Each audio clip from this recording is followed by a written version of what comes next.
దగ్గర అని పెట్టినారు. అంటే దీని ఉద్దేశం ఏంది? ప్రపంచంలో ఇప్పుడు ఆస్ట్రేలియా వాడు ఉంటాడు, అమెరికా వాడు ఉంటాడు, వాడు సింగరేణి బిడ్లో పార్టిసిపేట్ చేయాలంటే వాడు స్వయంగా రావాలా, వచ్చి సింగరేణి అధికారులను కాలు పట్టుకొని వాళ్ళని వేలు పట్టుకొని బతిమలాడి ఆ సర్టిఫికేట్ తీసుకోవాలి సైట్ విజిట్ చేసినా అని. వీళ్ళు ఏం చేస్తున్నారు? సైట్ విజిట్కి రాగానే ఆ కంపెనీ పేరు, మేనేజింగ్ డైరెక్టర్ పేరు, CEO పేరు, ఫోన్ నంబరు అన్నీ రాసుకుంటున్నారు. రాసుకొని సుజన్ రెడ్డి స్వయంగా బెదిరిస్తున్నాడు ఫోన్ చేసి. నేను ముఖ్యమంత్రి బామ్మర్ది మాట్లాడుతున్నా, మీరు ఇందులో పాల్గొనొద్దు అని బెదిరిస్తున్నాడు. వినలేదనుకో, మేము వేస్తామా, మాకు సీనియారిటీ ఉందంటే వెంటనే ఏం చేస్తున్నారు? వాళ్ళకి సర్టిఫికేట్ ఇస్తలేరు. వాళ్ళు సైట్ విజిట్ చేసినట్టు కూడా సర్టిఫికేట్ ఇవ్వట్లేదు. తద్వారా వాళ్ళు పార్టిసిపేట్ చేయకుండానే ఎగరగొడతా ఉన్నారు. ఇది జరుగుతూ ఉంది సింగరేణిలో. ఇప్పుడు నైనీ కోల్ బ్లాక్ ఏదైతే నిన్న బట్టి విక్రమార్క గారు రద్దు చేశారో ఆ రద్దు వెనుక ఉన్నది కూడా వాటాల పంచాయతీ మీకు తెలుసు. అట్లాగే ఈరోజు సింగరేణిలో జరుగుతున్నది కూడా అచ్చంగా ఇదే ఆధారంగా ఇదే పద్ధతుల్లో ఏం జరిగింది అంటే, ఇప్పుడు నేను చదివి వినిపిస్తాను, మీరు వినండి. ఇది కొత్తగా ప్రారంభమైంది కాదు. రేవంత్ రెడ్డి గారి గవర్నమెంట్ రాగానే కాంగ్రెస్ గవర్నమెంట్ రాగానే ఈ దోపిడీ స్టార్ట్ అయింది. ఎప్పుడు స్టార్ట్ అయింది? ఫిబ్రవరి 24 నుంచి స్టార్ట్ అయింది. ఫిబ్రవరి 20 రోజు ఎంక్వైరీ డేటు ఒక 385 కోట్లది టెండర్ పిలిచిండ్రు. అప్పుడు ఇంకా ఈ సైట్ విజిట్ ఇది పెట్టినట్టు లేరు, అందుకే అప్పుడు కూడా లెస్లనే పోయింది. తర్వాత ఇంకొక టెండర్ పిలిచిండ్రు మేలో, అది కూడా లెస్లనే పోయింది. Godavari Khani RGOC1, RGOCP3 mine, ఈ రెండు కూడా ఇంకా అప్పటికి దిక్కుమాలిన దంద మొదలు కాలే. ఆడికెళ్ళి మొదలైంది కథ. ఎప్పుడు? 24కి వెళ్ళి 24 జూన్కి వెళ్ళి మొదలైంది. ఫస్ట్ టెండర్ ఎప్పుడు స్టార్ట్ అయిందంటే విక్రమ్ రెడ్డి అన్నట్టు ఆయన కాంట్రాక్టరు, తర్వాత సృజన్ రెడ్డి, దీక్షిత్ రావు, G వెంకటేశ్వర్ రెడ్డి, తర్వాత CH సుశాంత్, సుధీర్ హీరాలాల్ ధోలు, వీళ్ళందరూ కలిసి రింగ్ అయ్యి మొత్తానికి ఇప్పటికీ 7 టెండర్లు అన్నీ కూడా ఎక్సెస్ బేసిస్లో ఇదే సైట్ విజిట్ సర్టిఫికేషన్ అనే అడ్డమైన నిబంధన పట్టుకొని, అంటే కాంట్రాక్టర్ సైట్కు రావాలి, వస్తేనే సింగరేణి సర్టిఫికేట్ ఇస్తుంది. తప్పన కాంట్రాక్టర్ నేను బిడ్ వేస్తా అంటే సర్టిఫికేట్ ఇయ్యదు. సృజన్ రెడ్డి ఫోన్కు ఆయన బెదిరింపులకు లొంగకపోతే వినకుండా ఎక్సెస్ ఇప్పటికీ గతంలో -10, -22లో పోయిన టెండర్లు ఇవాళ డైరెక్ట్గా సృజన్ రెడ్డి కంపెనీకి 207 కోట్ల కాంట్రాక్టు +12%కి వచ్చింది. శోధా కన్స్ట్రక్షన్స్ అనే కంపెనీ సృజన్ రెడ్డిది, అలా భార్య పేరు ఉంటుంది అందులో. ఇది వాస్తవమా కాదా దయచేసి మీరు తెలుసుకోండి, కాపీ కూడా మీ అందరికీ ఇస్తాను, మీరు కూడా తెలుసుకోవచ్చు. అట్లాగే వీళ్ళందరూ ఇప్పుడు GVR, CH సుశాంత్, దీక్షిత్, ఇదంతా ఒక రింగు ముఠా. ఇది ఈ ముఠాకి నాయకుడు సృజన్ రెడ్డి, రేవంత్ రెడ్డి బావమర్ది, వీళ్ళందరూ కలిసి వేసిన రింగు టెండర్లు. ఇది నిన్న హరీష్ రావు గారు బయట పెట్టిండు. ఏమన్నాడు హరీష్ రావు గారు నిన్న? నైని ఒక్కటే రద్దు చేస్తే సరిపోదు బట్టి గారు, మరి నీకు తెలియకుండా జరుగుతున్నాయి ఇవన్నీ, ఇవి కూడా రద్దు చేస్తావా లేదా అన్నాడు. దాంతోనేంది ప్రభుత్వం లిక్కిపడ్డది. ఓహో, మా దొంగతనం బయటపడుతుంది కాబట్టి ఏం చేయాలి?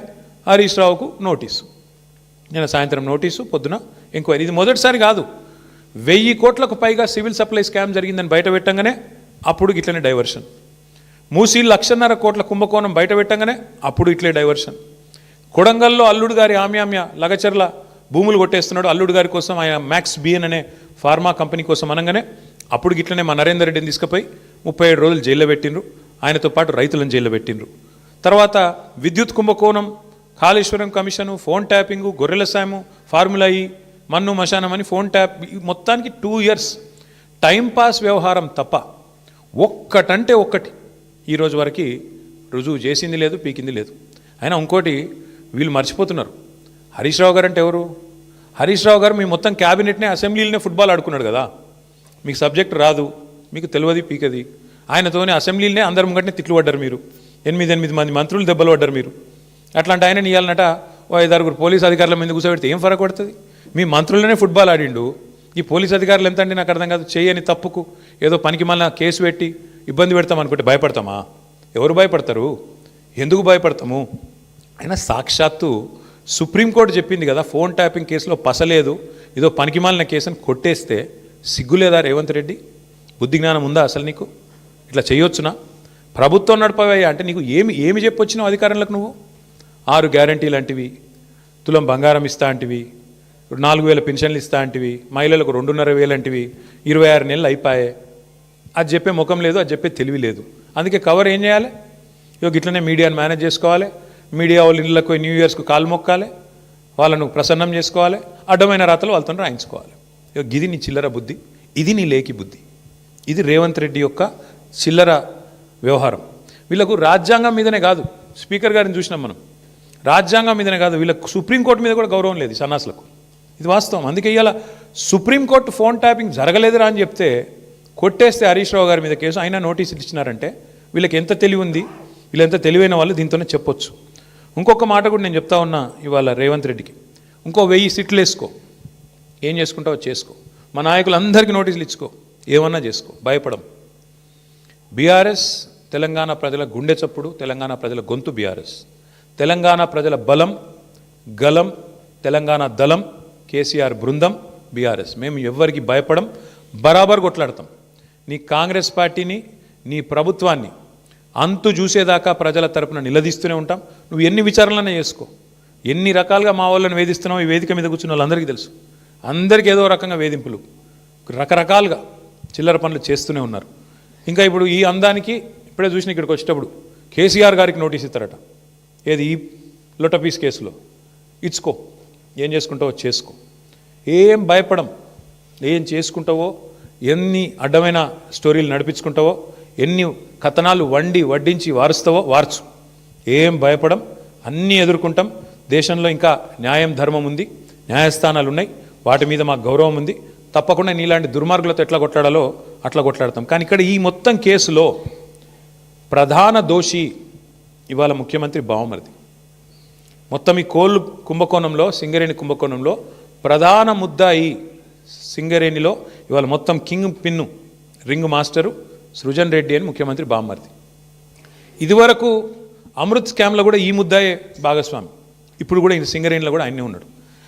నేను సూటిగా కిషన్ రెడ్డి గారిని, భారతీయ జనతా పార్టీని అడుగుతా ఉన్నా, మీకు నిజంగానే ఈ పాపంలో, ఈ దొంగతనంలో మీకు వాటా లేకపోతే, ఈ దొంగతనంలో మీరు భాగస్వాములు కాకపోతే మీరెందుకు స్పందిస్తలేరు? సింగరేణి అంటేనే ప్రభుత్వ రంగ సంస్థ, 51% రాష్ట్ర ప్రభుత్వానిది, 49% కేంద్ర ప్రభుత్వానికి వాటా. మరి మీకు ఇలా వాటా లేదా? మీరు ఏ రకంగా ఇట్లా ఓపెన్గా మొత్తం భారతదేశంలో ఎక్కడన్నా ఎక్సెస్ టెండర్లు అవుతున్నాయండి? కోల్ బ్లాక్స్లో ఎక్కడన్నా, కోల్ ఇండియా ఆధ్వర్యంలో జరుగుతున్న ఎక్కడన్నా టెండర్లలో 7%, 12% ఎక్సెస్ పోతున్నాయా? మరి ఎక్కడ లేని సింగరేణిలే పోతున్నాయి అంటే, ఎక్కడ లేని సర్టిఫికేట్, విజిట్ సైటేషన్ సర్టిఫికేట్ అనేది సింగరేణిలో పెట్టిరంటే, ఇవన్నీ చూస్తూ కూడా coal minister, central cabinet minister Kishan Reddy గారు నిర్లిప్తంగా ఉన్నారు, మౌనంగా ఉన్నారంటే ఏమనుకోవాలి మేము? ఈయనకు కూడా ఇలా వాటాలు ముడుతున్నాయనా, ఇద్దరు కలిసి పంచుకుంటున్నారనా ఏమనుకోవాలి? అందుకే మేము డిమాండ్ చేస్తూ ఉన్నాం, సిట్టింగ్ సుప్రీంకోర్టు జడ్జితో కానీ, సిట్టింగ్ హైకోర్టు జడ్జితో కానీ వెంటనే ఒక కమిషన్ వేయండి, విచారణకు ఆదేశించండి అని చెప్పి coal minister, cabinet minister Kishan Reddy గారిని మేము డిమాండ్ చేస్తూ ఉన్నాం. మీరు కేంద్ర ప్రభుత్వంలో ఉన్నారు కాబట్టి మీరు రాయొచ్చు డైరెక్ట్గా లెటర్, మీరు రాయండి, సుప్రీంకోర్టుకు రాయండి, సీజేకి రాసి ఇట్లా కుంభకోణం జరిగింది సింగరేణిలో, అక్కడ సెంట్రల్ గవర్నమెంట్ వాటా 49% ఉన్నది, ఇలా సింగరేణిని ఇష్టం వచ్చినట్టుగా దుర్మార్గంగా కొంతమంది చెరబట్టినారు, వెంటనే ఇందులో లోతుపాతలు చూడాలని చెప్పి ఈ సైటేషన్ సర్టిఫికేట్ ఎందుకు పెట్టినారు, ఇదివరకు మైనస్లో పోయిన టెండర్లు ప్లస్లకు ఎందుకు వచ్చినాయి, అలా సడన్గా ఇదివరకు అడ్రస్ లేని సృజన్ రెడ్డికి కాంట్రాక్ట్లు ఎట్లు వస్తున్నాయి, ఇవన్నీ బయటపడాలంటే, దొంగలు దొరకాలంటే సిట్టింగ్ జడ్జితో, సుప్రీంకోర్టు సిట్టింగ్ జడ్జితో న్యాయ విచారణ జరగాలి అని మేము డిమాండ్ చేస్తూ ఉన్నాం మా పార్టీ తరఫున. అట్లాగే ఇవాళ రాష్ట్రంలో పరిస్థితులు నాకంటే బాగా మీకు తెలుసు. ఏ ఒక్క వర్గం కూడా పేపర్ తీస్తే ఏ ఒక్క వర్గం కూడా సంతోషంగా లేదు. ఎక్కడ వాళ్ళు అక్కడ రైతులు రైతు బంధు కోసం ఎదురు చూస్తూ ఉన్నారు. సంక్రాంతి పోయింది, నాట్లేసే టైం అయిపోయింది, ఇవాళ ఎన్నికలు లేవు కదా పంచాయతీలలో, అందుకే రైతు బంధు లేదు. ఇవాళ మళ్ళీ చీరలు వచ్చే కార్యక్రమం స్టార్ట్ చేసారట పట్టణాలలో. అంటే ఓట్లు తప్ప, రాజకీయ యావ తప్ప నీకు వేరే ఏది కూడా పట్టి లేదు. నేను ఇంకోటి అడుగుతున్నా, మేము 1000 సీట్లు ఎదుర్కొంటాం, 1000 ఎన్ని వేస్తావో వెయ్యి. కానీ నేను రేవంత్ రెడ్డి నేను అడుగుతున్నా, మరి మీ సంగతి ఏంది? మీ దండుపాలెం ముఠా, మీ అలీబాబా అరడజన్ దొంగల సంగతి ఏంది? మీ రెవెన్యూ మినిస్టర్ పొంగులేటి శ్రీనివాసరెడ్డి, ఆయన కొడుకు, రెవెన్యూ మినిస్టర్ కొడుకు 100 మంది గుండగాలను వేసుకొని ప్రైవేటు వ్యక్తుల భూముల్లో జొరబడుతున్నాడు. దాని మీద ఏవా సిట్టు? దాని మీద ఉండదా విచారణ? అంటే ఇష్టం వచ్చినట్టు రెవెన్యూ మంత్రి కొడుకు పోయి భూములు కొల్లగొడుతుంటే, ప్రైవేట్ వ్యక్తుల భూముల్లోకి పోయి బౌన్సర్లతో పోయి దాడులు చేస్తుంటే సిట్టులు పిట్టులు ఎడదచ్చినాయి, ఎందుకేయవు? అట్లాగే అడుగుతున్నా నేను, మీ మీ సన్నిహిత అనుచరుడు రోహిన్ రెడ్డి పారిశ్రామికవేత్త తలకు తుపాకీ పెట్టిండు, అని నేను చెప్పుడు కాదు, మీరు చెప్పుడు కాదు, మీడియా చెప్పుడు కాదు, మంత్రి గారి కుమార్తె చెప్పింది. మీ క్యాబినెట్లో ఉన్న మంత్రి గారి కుమార్తె చెప్పింది. మరి దాని మీద ఏవా సిట్టు? మంత్రి గారి ఓఎస్డీ తప్పు చేసిండా? తుపాకీ ఎవడు తలకు పెట్టిండు? మంత్రి గారు ఓఎస్డీ పెట్టిండా లేకపోతే సీఎం బ్రదర్ లాంటి రోహిన్ రెడ్డి పెట్టిండా? దాని మీద ఉండదా సిట్టు? అట్లాగే నిన్నగాక మొన్న ఏఐసిసి సెక్రటరీ 8 కోట్ల రూపాయలు ఇవ్వాలి, ఇవ్వకపోతే నీ కాంట్రాక్ట్ ఆపేస్తా అని చెప్పి కాంట్రాక్టర్ని బెదిరిస్తే ఆయన పోయి పోలీస్ స్టేషన్లో కంప్లైంట్ ఇచ్చిండు. భ్రమరాంబిక ఏదో ఉంది ఏజెన్సీ, అలంపూర్ భ్రమరా. మరి దాని మీద ఉండదా సిట్టు? దాని మీద వస్తలేదా నీ చేయిలు? అట్లాగే నీ బామ్మర్ది మీద వేస్తావా సిట్టు? అంటే ఇక సిట్టులు పిట్టులు ఈ డ్రామాలు ఓన్లీ బీఆర్ఎస్ని టార్గెట్ చేసుకుంటేనే వేయాలి. బీజేపీని ముట్టవు, మీ కాంగ్రెస్ వాళ్ళను అసలు ఇన్ని కుంభకోణాలు డైరెక్ట్గా బహిరంగంగా బద్దలవుతుంటే దాని మీద సిట్లు ఉండవా? అంతెందుకు నేను ఇంకోటి అడుగుతున్నా, మరి ఒక మీడియా సంస్థ ఏదో కథనం వేస్తే దాని మీద సిట్టేసి 3 జర్నలిస్ట్ని అరెస్ట్ చేసినావు కదా, మరి ఇంకో మీడియా సంస్థ చెప్తున్నది సేమ్ మాట చెప్పింది. ఇంకో మీడియా సంస్థ అయితే ఇంకా దారుణంగా మాట్లాడింది. బట్టి విక్రమార్కనే ఇలా పాత్ర పోషించిండు, ఆయననే మొత్తం టెండర్లు రిగ్ చేసిండు నైనిలా అని ఓపెన్గా ఒక మీడియా సంస్థ రాసింది. మరి వాళ్ళ మీద ఎందుకో ఉండదు యాక్షన్, వాళ్ళ మీద ఉండదా సిట్టు? అంటే పగబడి